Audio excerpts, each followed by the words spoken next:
Meus amigos, estamos aqui de volta. Como sempre, começamos invocando a Santíssima Virgem Maria, o Santo Padre Pio Pietrelcina, para que rogue a Deus que nenhuma injustiça se cometa neste programa. E, antes de tudo, avisar vocês, e sobretudo quem são alunos do curso online de filosofia, que nos próximos dias a professora Margarita Noyes começará a leitura de um novo livro, que dessa vez fui eu que selecionei, que é uma antologia de filósofos escoceses, Scottish Philosophers, com textos muitíssimo interessantes de Thomas Reid, Francis Hutcheson e outros filósofos entre o século XVIII e XIX. É uma área bastante desconhecida no Brasil, eu não tenho ideia da riqueza da filosofia escocesa nesse período. Mais ainda, a maior parte deles são escritores primorosos, de modo que os textos não são coisas carregadas de vocabulário filosófico, mas textos escritos com muita elegância para o público em geral. Também queria fazer aqui um apelo para que vocês contribuam para o site Nota Latina. Como é notalatina.blogspot.com. É um trabalho muito meritório, muito sério, que a Graça Salgueiro vem fazendo sozinha há anos, sem nenhum apoio de instituição, nem empresa, nem partido político, nem coisa nenhuma, e cuja sobrevivência depende da contribuição dos seus leitores e ouvintes. Então, por favor, vamos lá, notalatina.blogspot.com. Sem BR ou com BR? Sem BR. .com, sem BR. Lá né? tem Mais um aviso, a editora Eclésia acaba de me informar que está lançando o e-book do livro A Imitação de Cristo, de Thomas de Kempis. Não preciso dizer para vocês a importância desse livro como um clássico da religião cristã e, sobretudo, como um guia ainda bastante prático para a vida cristã todos os dias. É audiobook. Audiobook, perdão, não é e-book, audiobook. Audiobook melhor não precisa ler, é só escutar. Porque esse negócio de todo mundo fala, não, precisa ensinar as crianças a gostar de ler, Eu fiz questão de gostar de ler, eu nunca teria aprendido nada. Eu vou confessar a vocês, eu detesto ler. Eu só leio porque não tem ninguém que leu para me contar. Se me contar, né? Aliás, o meu interesse por filosofia foi despertado por um amigo meu, quando a gente era adolescente, que tinha lido o livro O que é isto, a metafísica, de Martin Heidegger. Ele me contou o livro, ele falou assim, tintim por tintim, ele tinha tudo na cabeça. Eu fiquei fascinado. Talvez se eu fosse ler direto o livro, não teria me interessado tanto. Né? Só que, infelizmente, para cada livro que me interessava, eu teria que encontrar uma pessoa que eu tivesse lido e contasse para mim, eu não encontro, então tenho que ler o mesmo. Então, gostar de ler é vício, tá certo? Você tem que gostar de conhecer, gostar do conhecimento. A leitura é simplesmente um modo, um veículo, tá certo? Porque eu, quando jovem, eu tinha um colega que lia o dia inteiro, né? Não para de ler, o dia inteiro. Um dia ele parou, repetidamente olhou para mim e disse, me diga uma coisa, você entende o que você lê? Eu fiquei, evidentemente, aterrorizado. Falei, o cara estava lendo ali fazia 10 anos, não tinha entendido porra nenhuma, tá certo? E só naquele instante ele tinha se dado conta de que isso era anormal, tá certo? Então, por falar em ler e escrever, eu recebi aqui com enorme satisfação um soneto do Felipe Moura Brasil, que ele inclusive dedica o soneto a mim, muito obrigado, que chama o Soneto do Estudante Sério. Eu vou dizer uma coisa para vocês, nós que somos poetas principiantes, não temos 40 anos de experiência nisso, como tinha, né, o Bruno Tolentino, nós devemos nos esforçar durante anos para escrever poemas nas formas fixas, especialmente o soneto, que esse é o melhor treinamento para fazer. Você só deve se arriscar no verso livre quando você tiver dominado a técnica da versificação. Isso é fundamental, porque escrever verso livre, qualquer um lê e não percebe a diferença entre o que é um verso livre feito por quem conhece a técnica e por quem não conhece. Até tem um rapaz aqui está online no YouTube com o nome de Poeta e Ateu, daqui a pouco eu falo dele, muito engraçado. E ele acha que ele é poeta porque ele faz um negócio de verso livre, ele não tem a menor ideia do que é a técnica da poesia, mas está longe. Por exemplo, quando você lê T.S. Eliot, né, muitos poemas do T.S. Eliot tem um truque, né?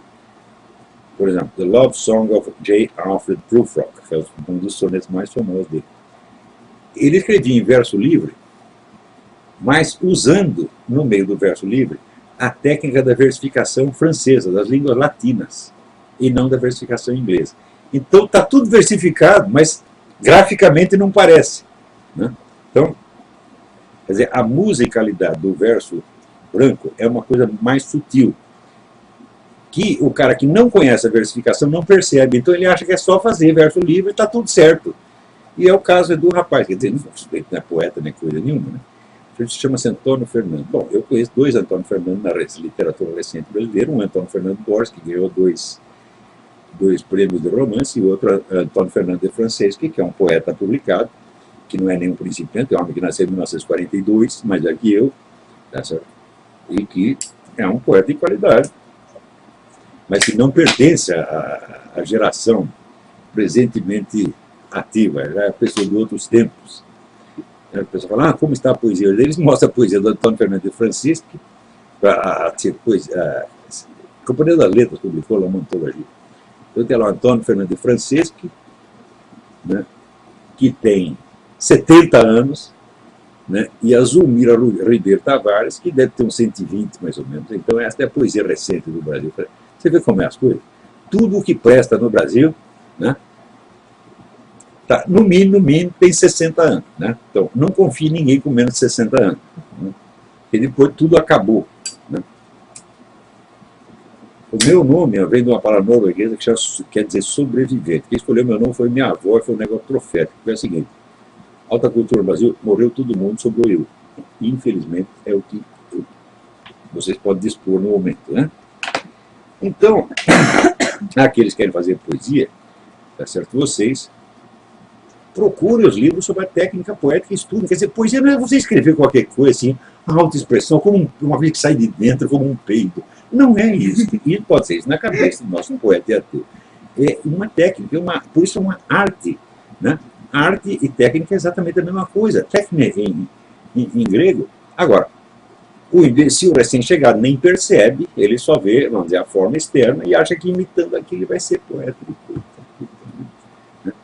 Então, o Felipe Moura Brasil mostra aqui que ele domina a técnica do soneto. A técnica do soneto quer dizer, o soneto é difícil de fazer, tá certo? Mas são 5 ou 6 regras que se você seguir, dá tudo certo. Né? Tanto a regra da métrica quanto a das rimas. Então, diz o soneto: e agora que eu li tantas obras de autores tão malditos quanto pude, receio não haver nem mesmo sobras das minhas vis paixões de juventude. Quão falso era meu mundo, e a miúde com quanta prontidão lhe fiz as dobras, na ânsia de manter minha atitude imune a todo tipo de manobras. Fui tolo, como assim é quem pensa não ser manipulado pela imprensa em todas as questões da vida humana. Ninguém recebe alta desse hospício sem auto-humilhação, sem sacrifício da sua cabecinha provinciana. O soneto é tecnicamente perfeito. Então, parabéns aí, Felipe Moura Brasil. É assim que continua treinando nisso, né? Que eu acho que as pessoas que não têm experiência, né, na poesia deveriam ser realmente obrigadas. Nós só publicamos que você for se obedecer às regras da versificação, senão não. Daqui 20 anos tu começa a fazer verso branco para ver se você domina, que é um negócio muito mais sutil. Né? Então, aqui, esta semana, aconteceu um negócio extraordinário que eu quero comentar antes de tudo. Havia um comitê no Congresso investigando aquela operação Fast and Furious, no qual o governo americano deu armas a um traficante mexicano sob o pretexto que o traficante ia dar informação sobre um outro traficante. Né? Quer dizer, é um caso inédito. Você pode, porque em troca de informação, você pode aliviar a pena do sujeito, mas entregar a arma para ele cometer crime, isso nunca aconteceu. Então, e poucos dias depois houve um tiroteio e morreu um oficial americano, além de ter uma infinidade de mexicanos que o cara matou com aquelas armas dadas de presente pelo governo americano. Então, houve naturalmente uma investigação no Congresso e o ministro da Justiça, secretário da Justiça, que é o Holden, né, ele se recusou a entregar os documentos que o Congresso estava pedindo. Ficou recusando por 16 meses. Daí eles fizeram uma sessão para, bom, vamos fazer aqui um voto condenando o ministro por desacato ao Congresso, o que implicaria naturalmente a queda do ministro, a desmoralização do governo. No último instante, entra o Obama na história e diz e pede que os documentos serão considerados secretos por privilégio executivo. Privilégio executivo é a mesma coisa que o Nixon recorreu para esconder os documentos do negócio do Watergate. Ele quis impedir que os caras investigassem. Não, é privilégio executivo. Só que acontece o seguinte, o privilégio executivo só se aplica a documentos emanados do próprio executivo. E, até agora, o Obama dizia o seguinte, que a Casa Branca não tinha nada a ver com aqueles documentos, que eles tinham sido emanados do Ministério da Justiça, e que a Casa Branca nem sequer conhecia os documentos. Então, agora qual é? Ele mentiu quando disse isso? Ou está mentindo agora? Né? Então, a coisa aqui, de repente, ficou muito feia. Né? Está ficando muito feia na relação entre o Congresso e a Casa Branca. Isso ainda vai dar rolo nos próximos dias. Mas isso mostra que o Obama entrou aí fazendo a coisa que é da sua máxima especialidade, que é esconder documento. Uma coisa que ele se dedique mais seriamente do que isso. Até hoje, até agora, saiu essa semana uma biografia do Obama, que não é feita por um anti-obamista, e a autora confessa o seguinte, que a família Obama jamais existiu. O homem não morou, o Obama Sênior não morou com aquela mulher nem um único dia e em parte alguma. Né? Então, toda a biografia do Obama é tudo falsificado. Agora, é impressionante, ninguém sabe que é o Obama, ninguém sabe de onde ele saiu, ninguém sabe direito quem é o pai dele, tá certo? E as pessoas o defendem de unhas e dentes contra o interesse do país. Né? Quer dizer, é um negócio impressionante. O que aconteceu para que, vamos dizer, esta adesão idolátrica, louca, absolutamente psicótica, né, a um total desconhecido? Quer dizer, o que fez desse total desconhecido um ídolo intocável? Que, vamos dizer, é que nem aquela regra dos filósofos romanos loucos, pereat mundus fiat filosofia. Né? Quer dizer, o que vale é a filosofia e foda-se o mundo. A minha filosofia está certa, se o mundo é o contrário, dane-se o mundo. Tá entendendo? Né? Se a minha filosofia diz que é assim, o mundo diz que é o contrário, dane-se. Né? O mundo funciona ao contrário, então errado está o mundo. Então é assim, pouco importa que os Estados Unidos vá para o buraco, tá certo? Que seja bombardeado, destruído, desde que se preserve o Obama. As pessoas pensam realmente assim. Então, como você pode adorar tanto uma pessoa que você não sabe quem é, né? E que mente para você o tempo todo? Quer dizer, isso realmente não é uma coisa normal. Isso não aconteceria sem uma longa revolução cultural. E a revolução cultural não acontece sem, vamos dizer, a penetração do inimigo em todos os órgãos de mídia, no governo, no serviço secreto, etc, etc. Que é uma coisa que só aos poucos está começando a aparecer. Não é isso? Já contei para vocês a história do James Jesus Angleton, que era um investigador da CIA, um dos principais investigadores, que foi considerado louco por dizer que tinha agentes da KGB na CIA e no FBI. Fizeram até filmes sobre a carreira dele, mostrando o cara como louco e tal. Só que, passado um tempo, depois da morte do cara, descobriram que os agentes da KGB estavam lá mesmo. Então, quando o cara diz que tem jacaré embaixo da cama, meu filho, não chama ele de paranoico antes de você dar uma olhada embaixo da cama. Né? Peraí, tem alguém na linha. Alô, quem é? Ninguém. Então, olha aqui que coisa interessante. Quando a gente fala desta influência, né, dos serviços de inteligência estrangeira nos Estados Unidos, não apenas na espionagem. Espionagem é 10% do serviço de inteligência faz. O que eles fazem maciçamente, né, são operações de agentes de influência e medidas diretas, intervenções diretas na sociedade inimiga e assim por diante. Então, sobretudo na esfera cultural. Então, os americanos até hoje eles não têm ideia de como eles foram vulneráveis, passivos e bobocas perante a ação da União Soviética, da Rússia atual. Presta atenção, a Rússia atual está agindo aqui, tem muito mais espião russo aqui hoje do que no tempo da Guerra Fria, e sobretudo chinesa. né? Semana passada eu comentei que os chineses vendem peças para as indústrias de equipamento militar daqui, que são peças que podem ser manipuladas e controladas à distância pelo próprio chinês. Agora, o chinês está fazendo uma campanha, o governo chinês está fazendo uma campanha pelo desarmamento da população americana, né? A campanha de propaganda que está espalhando, por tudo quanto é lado, relatórios, estudos científicos, etc., dizendo que a causa da criminalidade aqui é o fato de a população estar armada, quando exatamente esta semana saiu o relatório do FBI mostrando que o número de armas na posse da população aumentou formidavelmente nos últimos 2 anos e a criminalidade caiu. Como acontece, isso já foi verificado em milhares de cidades aqui, onde aumenta o número de armas na mão do povo, a criminalidade diminui, que é a coisa mais óbvia. Mas, falando nisso, você vê, eu estava vendo agora mesmo uma série de documentários do National Geographic, muito interessante, e eles perguntando por que os ataques de animais ferozes a seres humanos têm aumentado formidavelmente nas últimas décadas, sobretudo nos parques nacionais, até nos parques nacionais, né? Então, gente comida por urso, comida por um lobo, né? Atacado por jacaré. Então, por que isso está aumentando? E eles entram em teorias científicas incríveis. Tem um sujeito que foi comido por um lobo, e daí eles juntam lá uma comissão de cientistas para descobrir por que aconteceu, e eles dizem, não, isso aconteceu porque tem uma cidade próxima, onde eles fizeram um depósito de lixo, e estão queimando o lixo. Então o cheiro do lixo atrai o lobo. É por isso que esse cara, né, que estava andando, ele não estava no depósito de lixo, estava a 2 quilômetros de depósito de lixo, foi atacado por um lobo. Eu digo, bom, então, como é que nós vamos fazer isso? Como é que você modifica o sistema de coleta e eliminação de lixo de uma cidade? Requer uma intervenção do governo, um planejamento complicadíssimo, etc, etc. Tudo para eliminar uma causa provável e hipotética.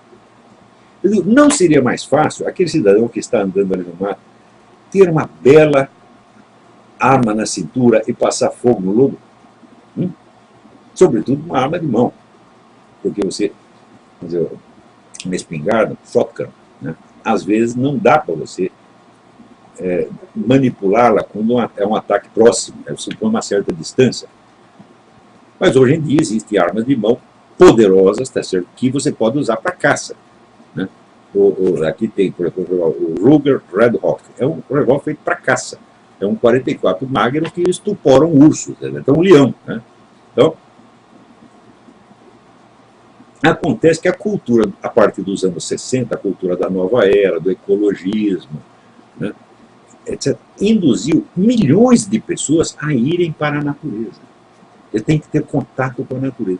Pessoas que nunca saíram da cidade começaram a ir. E nessa mesma cultura vinha o ódio às armas, o desarmamentismo. Então, naturalismo, ecologismo misturado com desarmamentismo induz milhões e milhões e milhões de pessoas de irem para o mato desarmado, porque elas vão se integrar na natureza, não é lindo? Então o cara vai lá, leva a sua mulher, seus filhinhos para ser comido por um puma, por um urso. Por quê? Porque tem aquela ideia da harmonia com a natureza. Como eles não acreditam mais em Deus, então eles começam a projetar qualidades divinas, intencionalidade divina na natureza. Não existe um equilíbrio intrínseco, uma harmonia intrínseca. Tem todo o culto de Gaia, essa coisa toda. É isso que está levando as pessoas a ir para o mato sem armas e ser comidas por ursos, por pumas, por lobos, etc, etc. É a coisa mais óbvia do mundo, né? Você vê, os índios do Xingu, isso quem me contou foi Orlando Vilas Boas, o cara que mais entendia de índio no Brasil. Assim que o irmão dele até entendia mais, mas o irmão já tinha morrido. Então, ele disse, os índios do Xingu, eles nunca vão para o mato, só o índio experiente e armado. E se for um principiante, ele tem que ir junto com outro experiente que vai ensinar para ele. O índio comum, sobretudo mulher e criança, nunca vai para o mato. Quer dizer, essa história de que o índio está bem integrado na natureza. O índio está bem integrado, coisa nenhuma, ele está lá com o cu na mão, pô. Ele fica só na taba. E só quem sai é o profissional armado. Agora, aqui nas cidades, né, a classe média ascendente, yuppies, etc., todos com essa ideologia da harmonia natural na cabeça, vão todos lá se integrar na natureza. E acabam sendo integrados mesmo, porque quando o urso come você está mais integrado do que nunca. Você até se transforma, tá certo? Em carne de urso, porra. Quer ser mais integrado que isso? Então, você veja, mas a preferência pelas soluções globais, eu digo, bom, se o cara vai para o mato, leva o primeiro, não vai sozinho, né? Porque se um é atacado, o outro precisa defender, coisa mais. Índio sabe disso. O índio não vai sozinho. Vai 2 ou 3 e armado. Né? Mas o cara da cidade, né, intoxicado dessas ideias da cultura New Age, etc., etc., e da integração ateística na natureza, porque se não existe Deus, então a natureza passa a ser Deus, a terra é Deus, o ser humano é Deus, a piroca é Deus, a buceta é Deus, etc., etc., né? É aquele negócio que dizia o Chesterton, quando o homem para de acreditar em Deus, não é que ele não acredita em nada, ele acredita em tudo. Né? Até tem um rapaz, ele acredita que ele é poeta. Quer dizer que, né, o médico mandou no contrariar. Então, as pessoas imbuídas dessa coisa vão para o mato desarmar para se integrar na natureza e olha o que acontece. Mas daí os cientistas que são consultados ali pelo National Geographic, eles só pensam assim, em soluções globais que implicam intervenção de governo. Mas são soluções gerais cuja eficiência é meramente probabilística. Quer dizer, se você parar de queimar lixo lá, é possível que o lobo não vá lá para comer o lixo, mas o urso ou o lobo pode ir por outra razão qualquer. Não há planejamento que possa tampar todas as possibilidades. Então, para que pensar tudo em termos de planejamento estatal, em vez de instruir as pessoas, não vão para o mato desarmado e não vão sozinhas. Puta vida, hein?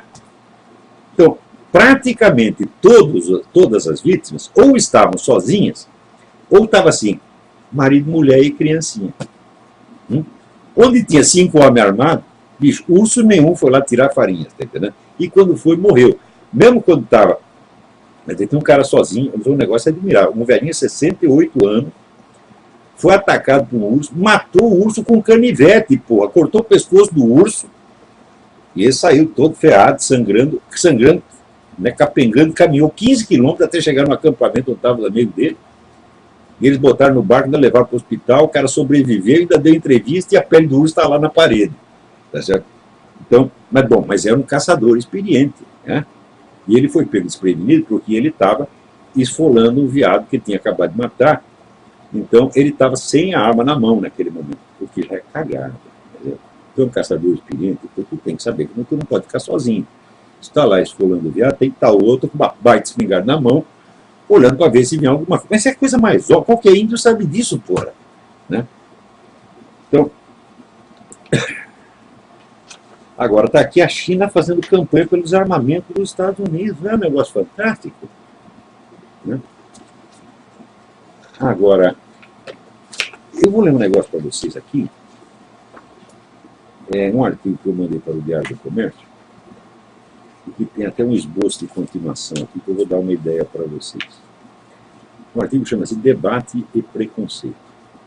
É ilusório esperar que a racionalidade científica prevaleça num confronto que envolve muitos interesses e paixões. Mas não é demais desejar que algumas pessoas capacitadas acompanhem e julguem o debate desde um ponto de vista menos enviesado e mais compatível com o estado atual do conhecimento. Parênteses, quando eu falo estado atual, não estou querendo dizer a última morte, estou querendo dizer a acumulação. Então, por exemplo, tem pessoas, né, que acham assim, não, esse negócio de religião é uma bobeira, etc. Eles esquecem, vão dizer que a toda a religião, não só a católica, tem milênios de experiência de observação da alma humana e tem conhecimentos absolutamente indispensáveis, que inclusive estão na base da psicologia moderna. Então, se o cara não sabe o que estão falando, pô, é? Então, eu gostaria de pegar uma pessoa dessa, para que, já que você sabe tanto, eu vou dar um texto de São Tomás de Aquino para você ler. Vamos ver se você consegue passar da página 2 sem você, tá certo? Ter um acidente vascular cerebral. Né? O número dessas pessoas é com certeza mínimo. O que se observa nas disputas correntes é que cada facção, no empenho de conquistar a adesão do povo inculto e distraído, procura não só simplificar suas ideias e propostas, comprimindo-as nos quantos slogans e chavões que possam ser repetidos até impregnar-se no subconsciente da multidão como imperativos categóricos, porém busca simplificar ainda mais as do partido contrário, reduzindo-as a um esquema caricatural próprio a despertar incompreensão e repugnância. Para os fins práticos da disputa legislativa, É importante que tanto a adesão quanto a repulsa sejam alcançadas da maneira mais rápida possível, contornando discussões aprofundadas que poderiam amortecer as convicções da plateia ou adiar perigosamente a sua tomada de posição. Quer dizer, os caras vão ficar discutindo. Então, aquelas certezas vão se dissolvendo, aparece a dificuldade, etc. Então, o cara diz, não é bem assim como eu pensava. Então, você vai criar a discussão aprofundada, não vai criar adesão entusiástica, vai criar a dúvida, não é isso? E um recuo cognitivo, e isso não é conveniente para quem quer a aprovação de certas medidas urgentes. Isso implica que as ideias do adversário não possam nunca ser examinadas objetivamente nos seus próprios termos e segundo suas próprias intenções, mas tenham de ser sempre deformadas para parecer tão repulsivas que a mera tentação de lhes conceder um exame benevolente soe ela própria como repulsiva, inaceitável e indecente. Então, isso é a coisa mais comum. Eu vejo coisas que eu escrevo, a pessoa diz, não vamos examinar, isso aí não se discute, como disse o Michel Temer, o lado de Carvalho não se discute. De fato, não se discute. Porque os primeiros que entraram a discutir, a primeira geração, que era até mais capacitada, Marlene Chauí, Mirsada, Leandro Konder, e outros, que vieram que nem os leões para cima de mim, se deram muito mal, enfiaram o rabo dentro das pernas e ficaram quietinhos nas suas casas. Então fala, vamos mudar de conversa, vamos mudar de tática. A tática é o seguinte, nós ficamos quietos, não falando dele em público, mas nós vamos falar dele pelas costas lá na faculdade, perante aluninho que não sabe nada. E isso estão fazendo. O número de caras que dizem, não, na minha faculdade eles riem do Olavo de Carvalho. Sim, não comente muito e não dê texto do cara para ler, não vai discutir os textos, mas faz uma piada, faz uma gozação graceira, de maneira a você criar um preconceito e fazer o aluno ficar com medo de ler Olavo de Carvalho para não passar por bobo. Então, é esta a técnica. E os aluninhos caem. Tá certo? Faz isso durante 10 anos, daqui a pouco aparecem milhares de idiotas, analfabetos, completamente analfabetos, na internet, falando com uma superioridade. Não, isso Olavo de Carvalho é um bosta. Ótimo. Então, é assim que se faz. Só que o número deles já é tão grande que não dá para eles prestarem atenção um dos outros. Então, cada um só lê o que ele próprio escreve. Então, de certo modo, a coisa se neutraliza. Então, vamos lá. O debate assim conduzido é, portanto, sempre e necessariamente uma confrontação de preconceitos, no sentido mais literal e etimológico do termo. Esse sentido contrasta de maneira chocante com o uso polêmico que no curso do próprio debate se faça desse termo como rótulo infamante. Carimbar as ideias do adversário como preconceitos, dando a entender que não passam de tomadas de posição irracionais e sem fundamento, é, na maior parte dos casos, nada mais que um pretexto para não ter de examinar as razões que os fundamentam, muito menos a possibilidade de haver nascido de boas intenções. Curiosamente, você vê o pessoal da direita conservador sempre examina as ideias da esquerda partindo da premissa de que talvez tenham boas intenções. Agora, o lado contrário nunca faz isso. O que quer coisa que sai da boca da direita é sempre você recusa exame porque você parte do princípio de que aquilo é preconceito e só pode ter más intenções. Foi escrito por interesse financeiro, por desejo de poder, então não merece ser examinado. Então, isso é geração de preconceito. Aquilo que aí se chama debate não é, portanto, nenhuma confrontação de ideias, mas uma mera disputa de impressões positivas e negativas, um jogo de cena. É também natural que, justamente por isso, os debatedores procurem abrigar-se sobre a proteção da ciência. Mas nenhuma acumulação de dados estatísticos, nenhuma carga de citações acadêmicas, ou mesmo de alegações cientificamente válidas em si mesmas, dará qualquer legitimidade científica a um argumento, se este não inclui a reprodução fiel e a discussão científica dos argumentos antagônicos. Ciência é, por definição, a confrontação de hipóteses. Ou seja, para o cientista, as hipóteses antagônicas são preciosas, porque justamente confrontando uma com as outras, ele vai encontrar a verdade ali. Se, em vez de serem examinadas extensivamente, as opiniões adversas são escamoteadas, caricaturadas, deformadas ou expulsas in limine da discussão sob um pretexto qualquer, de pouco vale você adornar a sua própria com as mais belas razões científicas do mundo. Não se faz ciência acumulando opiniões convergentes, mas buscando laboriosamente a verdade entre visões divergentes. Então, como se faz um debate no Brasil? Você não discute a ideia do adversário, você afasta, elimina, oferece a sua própria e dá lá 2 ou 3 citações de pesquisas que parecem confirmar aquilo. Eu digo, mas isso é o contrário da ciência, meu filho. Quer dizer, a acumulação de argumentos, de confirmações por autoridade científica não dá nenhum caráter científico. Você disse exatamente o contrário. A cientificidade do que você está dizendo depende da objetividade, da profundidade com que você examina as ideias do adversário. Como eu examinei as de Karl Marx, como eu examinei as de Lenin, como eu examino as da corrente liberal, como eu examino as do globalista, como eu examinei as do Alexandre Dugin, etc, etc. Então, é pela atenção que você dá a outra ideia que a sua se torna científica. O teste da dignidade científica de um argumento reside precisamente na objetividade paciente com que ele examina os argumentos adversos.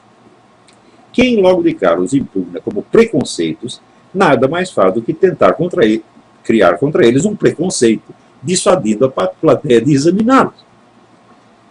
Que as pessoas mais inclinadas a usar desse expediente sejam, em geral, justamente aquelas que mais apregoam a diversidade, a tolerância, o respeito às opiniões divergentes, não deve ser necessariamente interpretado como hipocrisia consciente, mas muitas vezes como sintoma de uma deformidade cognitiva bastante grave. Deformidade que, por afetar pessoas influentes e formadoras de opinião, arrisca trazer danos para toda a sociedade. Quando digo deformidade cognitiva, isso não deve ser compreendido no sentido da mera deficiência intelectual moralmente inofensiva. A recusa de examinar as opiniões alheias nos seus próprios termos e segundo suas intenções originárias equivale à recusa de enxergar no adversário um rosto humano, à compulsão de reduzi-lo ao estado de coisa, de obstáculo material a ser removido. Ou seja, por exemplo, esse pessoal aí, você ouve aquela gravação que o Bolsonaro pôs em circulação, do 9º encontro LGBT para a infância. A maneira como eles se referem aos seus adversários é exatamente assim. Eles não discutem nenhuma ideia do cara, eles já param de dizer são preconceitos, são... Ué, então, quer dizer, são coisas que não vale a pena ser examinada. Então, são apenas obstáculos a ser removidos. Essas pessoas têm que ser tiradas do caminho. E é para isso que querem fazer a legislação anti-homofóbica, né? Essa compulsão é de índole propriamente psicopática. Quem tem dado umas entrevistas muito boas sobre a psicopatia é essa psiquiatra Ana Beatriz Barbosa da Silva. Tem várias entrevistas dela no YouTube. Quando legitimada em nome de belos pretextos humanitários, essa conduta torna-se uma força ainda mais desumanizante, pois remove a conduta moral do campo da vida psíquica concreta para o da simples adesão a um grupo político ou programa ideológico. O ser humano deixa então de ser julgado bom ou mal por seus atos e sentimentos pessoais, mas por aderir à facção previamente autodefinida como detentora monopolística das boas intenções, facção dispensada por isso mesmo de conceder ao adversário a dignidade da atenção compreensiva. Ou seja, nós somos tão bons que nós não precisamos ouvir o que você está falando. Nós somos tão bons que se você diz uma coisa contra nós, você é mau, você é fascista, você é nazista, você é racista, e nós vamos matar você. Né? A percepção direta das motivações humanas é então substituída por um sistema mecânico de reações estereotípicas altamente previsíveis e controláveis. E quando o programa já se tornou tão disseminado na mídia, no sistema de ensino, no vocabulário corrente, ao ponto de já não precisar apresentar-se explicitamente como tal, mas passa a soar como a voz impessoal e neutra do senso comum, então a desumanização preventiva do adversário torna-se o procedimento usual e dominante nos debates públicos. Não é preciso dizer que esse estado de coisa já vigora no Brasil desde há pelo menos uma década. Estamos em pleno império da manipulação psicopática da opinião pública. Então, vamos dizer, a presença... Eu ainda tenho que pedir desculpas aos meus leitores por um erro muito grave que eu cometi. Durante muitos anos eu usei a expressão sociopata em vez de psicopata. E essa expressão, ela induz em erro, embora não fosse essa a minha intenção. A expressão sociopática, ela sugere, né, que a psicopatia, isso é, a ausência de sentimentos humanos, sobretudo a incapacidade de sentir culpa, como, por exemplo, você vê o seu Lula, o seu Zé Dirceu, são evidentemente psicopatas, nunca se sentem culpados de nada. Mesmo quando surpreendidos, pegos em flagrante delito, eles ficam impávidos, são impérvios, são impenetráveis ao sentimento de culpa. Né? Então o uso do termo sociopático sugeria, até pelo menos subliminarmente, que a coisa pudesse ter causas sociais, quando hoje você sabe que não tem. As pessoas simplesmente são assim. Né? O psicopata é psicopata porque ele é assim. Não há explicação científica, muito menos explicação sociológica. Então, em todos os meus escritos, publicados desde a Idade da Pedra até hoje, onde está escrito sociopata, leia-se psicopata. Esse é o termo certo. A doutora Ana Beatriz explicou isso e ela está montada na razão. Eu estava usando o termo errado.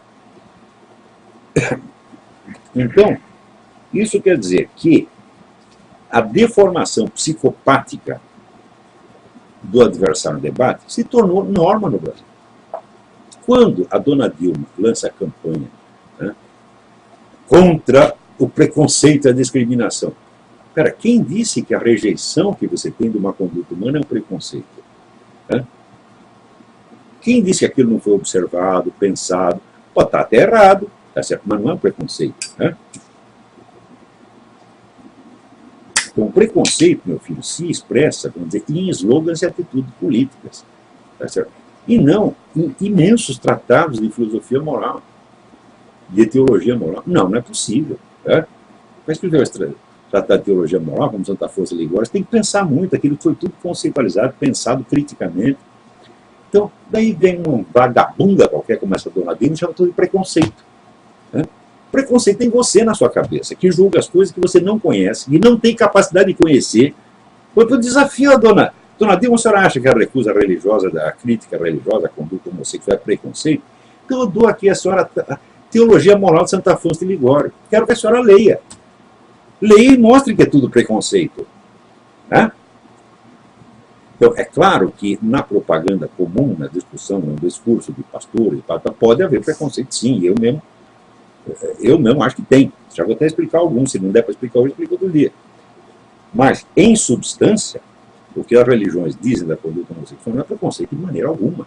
Você pode até discordar, mas não pode chamar de preconceito. E se você chama de preconceito, você está excluindo aquilo da possibilidade de ser objeto de atenção.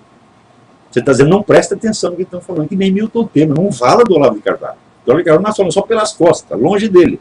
Né? Então, é assim. Então, isso é geração de preconceito. Quer dizer, o preconceito precedente é uma obra de engenharia. Eles criam preconceito. E fazem isso acusando o outro de preconceito.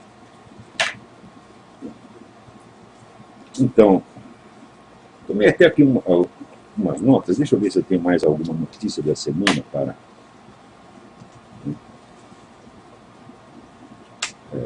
para comentar. Se eu não tiver, eu vou ler aqui mais umas notas que eu tomei a respeito desse mesmo assunto, que me parece tão urgente. Mas, dentro disso, eu queria dizer o seguinte. Ó, desse pessoal que está discutindo a questão gay, é claro que a turma do gaysismo usa desse tipo de manipulação psicopática o tempo todo e só disso. Ele não faz mais nada além disso. Mas o outro lado também comete alguns erros brutais.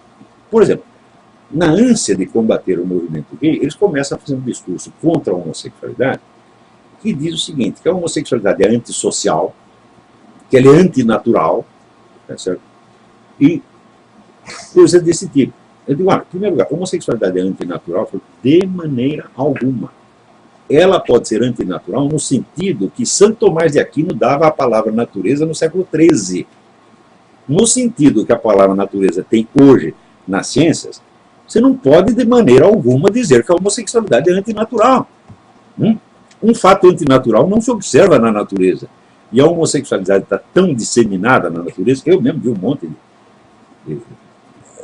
até a pedofilia é natural. Eu vi a fotografia do macacão lá traçando um macaquinho. Né? Sim, senhor chefe. Né? Então, é que nem aqui o poeta ateu, ele diz que, imagina esse Olavo, ele fala mal do Lula, ele fala mal da Dilma, ele fala mal do presidente Obama e enche a boca para falar de Deus. E ele é o contrário. Ele fala mal de Deus e enche a boca. Fala da dona Dilma. Seu presidente. Putz que pariu. Vamos ver a cara do fulano. Olha a cara dele. Não dá nem para comentar o que ele diz. É só uma. Dá para ver aí? É? Não. Olha a carinha dele, porra. Hã? Olha só que coisinha, né? É assim, a gente vê, a gente fica comovido, pô. Né? Ele disse o seguinte, ele dá, né, enseja a minha morte próxima de câncer no pulmão. Né? Mas se vocês verem a carinha dele, o rapaz tem 10 anos menos que eu, e tem cara de ter 20 anos a mais. E coitadinho, tá moribundo, ele tá fraquinho, pô.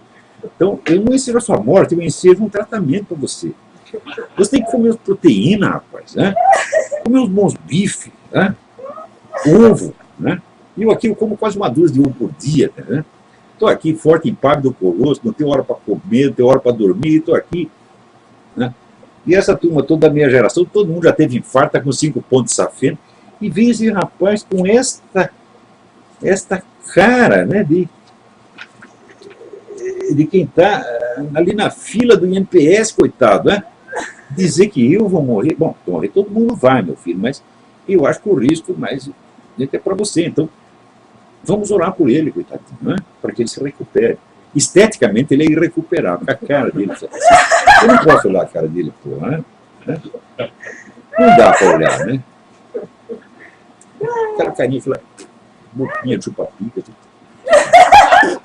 bochecha inchada, falando, pô, o sujeito é uma caricatura, esteticamente, intelectualmente. E a pessoa ainda quer que eu fique bravo com ele, eu não posso ficar bravo, porra. Né? Não dá. Manda vir outra, pô, esse é muito coitado. E as poesias dele? Pô, até a poesia dele no nível Batatinha quando nasce, pô. Ele acha que ele acredita mesmo. Né? Agora, esse Olavo é filósofo? Imagina, ele não terminou o curso de filosofia. Peraí, mas você é poeta, então para ser poeta tem que ter um diploma de letras, né? Cadê o seu diploma de letras? Aliás, cadê os seus livros publicados, as suas referências na mídia internacional, os seus trabalhos sobre literatura apresentados em congressos internacionais? Né? Vamos lá, quer dizer, eu não tenho currículo, então você tem? Então mostra. Né? Mas, evidentemente, é um coitado, é um caso realmente de uma pessoa fracassada, acabada, tá, fisicamente, moralmente, intelectualmente, tudo. Então, que fica encontrando um alívio no YouTube. Né? Quer dizer, é claro, eu também faço meu programa na internet, mas eu não faço só isso, meu filho. Eu tenho um montão de aula publicada, eu tenho um currículo imenso de trabalhos apresentados em congressos internacionais, referência dos mais destacados intelectuais brasileiros. Tem tudo isso, quer dizer, eu não estou precisando me aliviar de nada, eu sou um homem satisfeito, eu não tenho mais ambição nenhuma, eu cheguei no topo da minha carreira. Eu daqui não tenho mais para onde ir, você está entendendo? O que eu sou hoje é o que eu seria até o fim da minha vida. E não quero mais. Se me oferecer uma coisa mais alta, não, daí eu vou entrar no meu limite de incompetência, porque o que eu estou fazendo eu sei fazer. Se você subir na profissão, pode ser que eu comece a fazer cagada. Né? Então, mas aqui eu tomei umas notinhas, né? Eu tinha tanta gente fazendo pergunta interessante, putz, a vida, né? É uma pena esse. Aqui a Débora Fernandes, que me ligou no programa passado, tentando falar, vamos dizer, de um programa que os caras estão lançando aí, vamos dizer, de eliminação dos direitos autorais. Débora, isso não é novidade nenhuma, você descobriu agora. Porém, a eliminação dos direitos autorais é algo que está no programa dos comunistas há mais de 100 anos. E isso é importantíssimo para ele, porque se não há direitos autorais, então os autores ficam indefesos. E aonde que eles têm que se apegar? No Estado. Então a profissão de escritor, né, no regime comunista, era um cargo público. Então o que o governo fazia? Pegava os escritores que ele gostava, que falavam bem dele, e dava dinheiro, dava boas residências, dava automóvel. Eu estive no Palácio Brancovan, na Romênia, onde moravam os escritores queridinhos do regime. Então tinha escritor que morava no Palácio Brancovan, cheio de criados, e comendo do bom e do melhor, e tinha escritor que estava na cadeia. Tá certo? Ou seja, não tem os direitos autorais, você não tem um estatuto profissional próprio. Você está inteiramente à mercê da autoridade. Você não tem meios próprios de subsistência, você depende do favor do governo. Então, este é um programa que eles têm há muito tempo, Débora. Né? E você tem toda a razão de, não, tem uma sacanagem aí, esse negócio de eliminar direito autoral. Claro que tem. Muito bem, então, eu vou ler aqui umas outras notinhas que eu tomei. Mais tarde eu vou transformar num artigo. Poucos fenômenos humanos se encontram tão precisamente descritos na ciência quanto o das personalidades psicopáticas. Os critérios para reconhecê-los são definidos e claros, o que não quer dizer que seja de aplicação fácil e imediata, não. O grau de certeza na previsão da sua conduta é bem alto, a possibilidade de curá-las é praticamente nula. Praticamente nula, não, nula mesmo. Uma vez reconhecido o quadro, sabe-se que o psicopata vai matar, roubar, trapacear ou, nos casos mais brandos, manipular as pessoas que o amam e transformar suas vidas no inferno.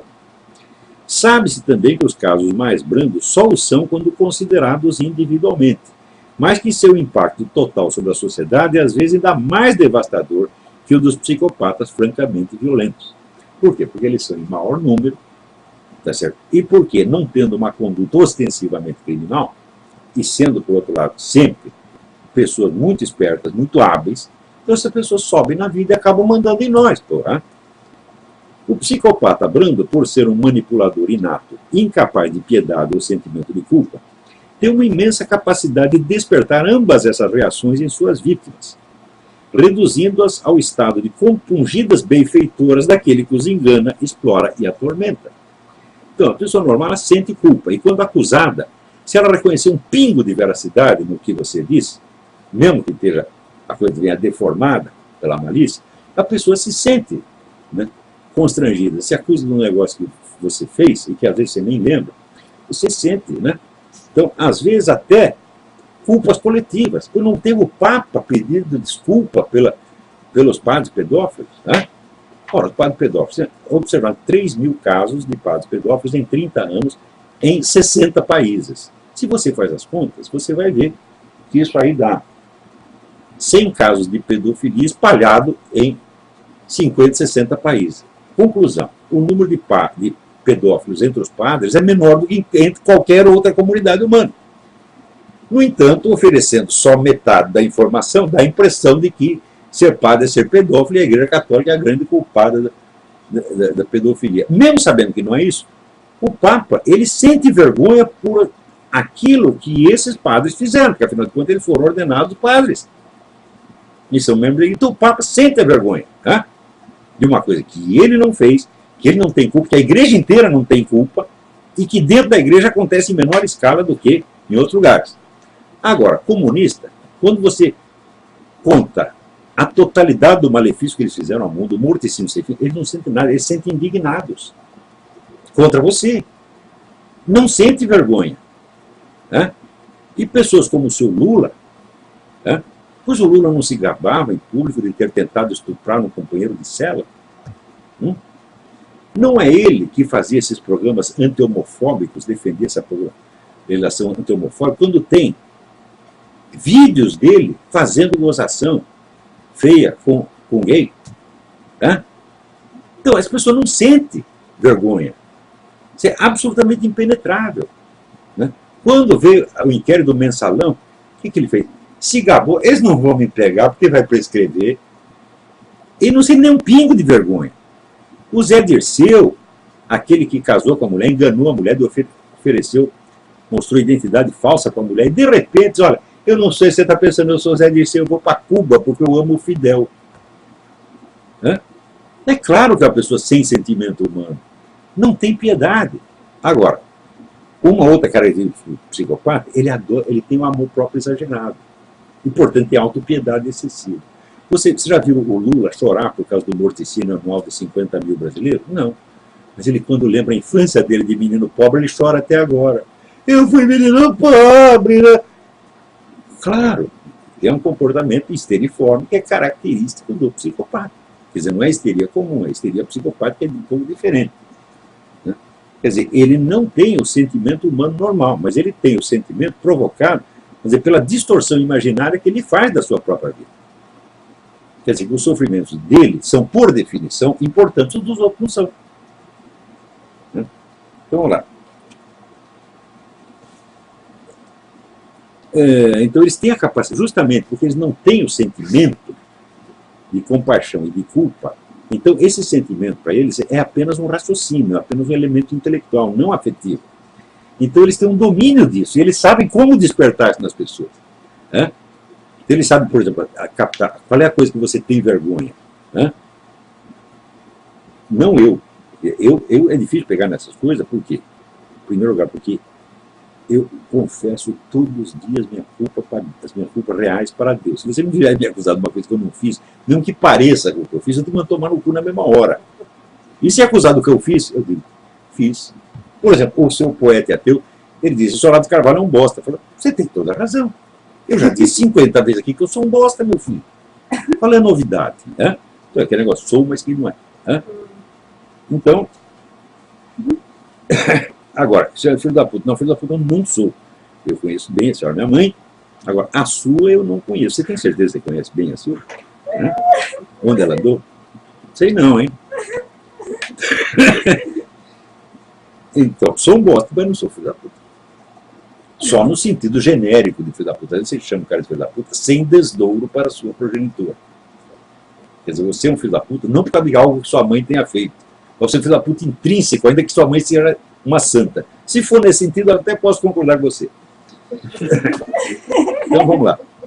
Então, tem, por isso, boas chances de subir no mundo da política ou dos negócios, principalmente nas épocas de crise moral, em que todos os valores se tornam confusos e a capacidade geral de perceber a deformidade psíquica se debilita ao ponto de que começa a parecer normal depositar os destinos da sociedade justamente nas mãos dos psicopatas mais descarados e atrevidos. Né? Então, normalmente o ser humano sabe distinguir quem é bom, quem é mau, quem gosta dele, quem não gosta.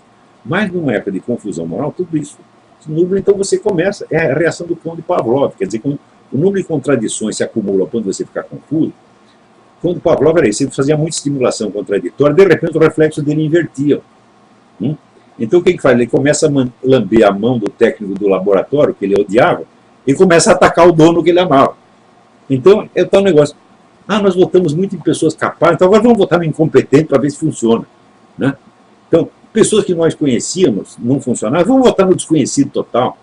Então, o sentimento espontâneo de culpa, arraigado no de piedade e empatia para com os sofrimentos alheios, é a condição básica de toda a vida moral e, portanto, da convivência em sociedade. Uma pessoa saudável aceita esse sentimento como premissa geral da sua orientação na existência, tentando articulá-lo com os conhecimentos disponíveis e as regras habituais do seu grupo social. Em condições de pressão extrema, que ultrapassam a capacidade individual de articular as tensões interiores, o sentimento de culpa pode se tornar intolerável e então ser reprimido, numa reação de autodefesa psíquica até desaparecer do horizonte de consciência. E esse é um dos mecanismos muito mais comuns das neuroses. Neurose tem nada a ver com psicopatia. Neuroses que podem ser tratadas mediante a retomada de consciência do conflito e a rearticulação inteligente das tensões.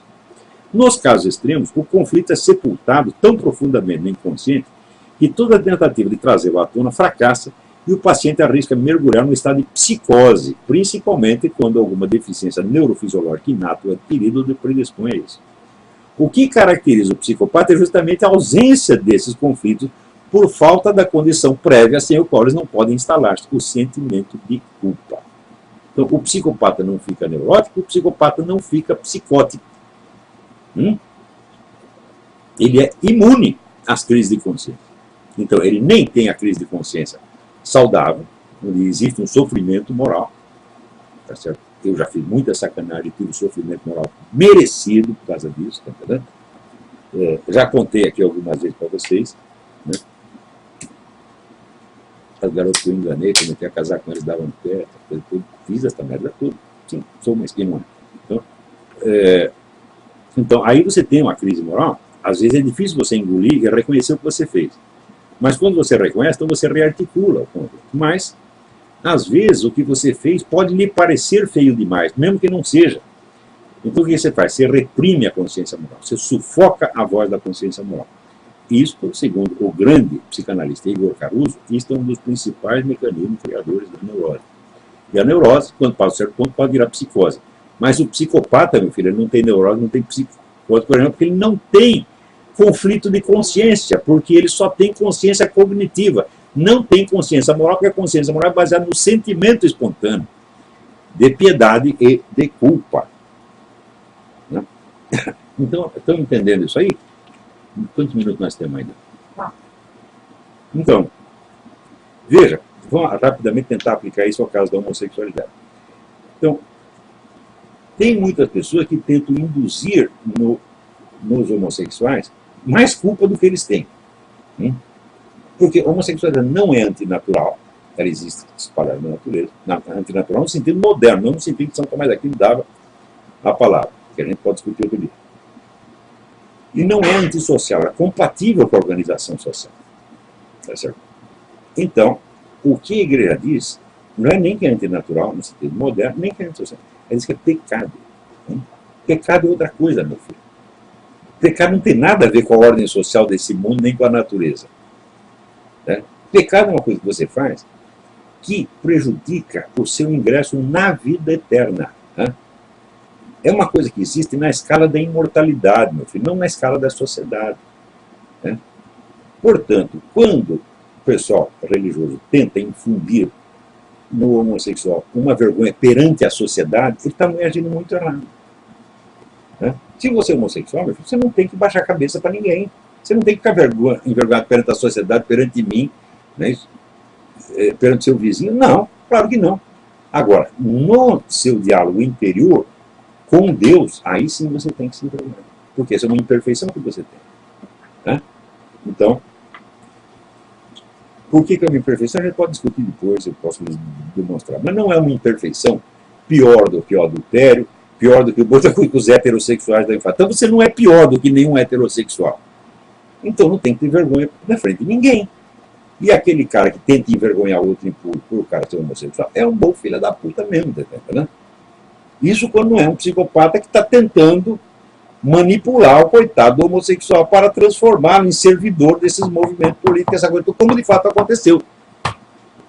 Então tem. Outro dia termina a explicação sobre. Essa é uma questão muito complicada e o debate dessa questão gaysista tem sido feito só na base do preconceito e da criação, geração premeditada de preconceito e prevenções contra pessoas. Tanto gays quanto anti-gaysistas. Tá certo? Então, eu vou, talvez nas próximas aulas até, eu vou tentar examinar isso da melhor maneira possível. Quanto ao poeta e ateu, rapaz, vai comer um pouco, para de beber, começa a comer, você vai ficar tomando cerveja, cara. Você fica inchado, você é tudo deformado, cara. Então mostra uma coisa dessa, ele está falando mal de mim, pode falar o que quiser, pô. O cara está tão fodido, pô. Né? Então, até a semana que vem, muito obrigado.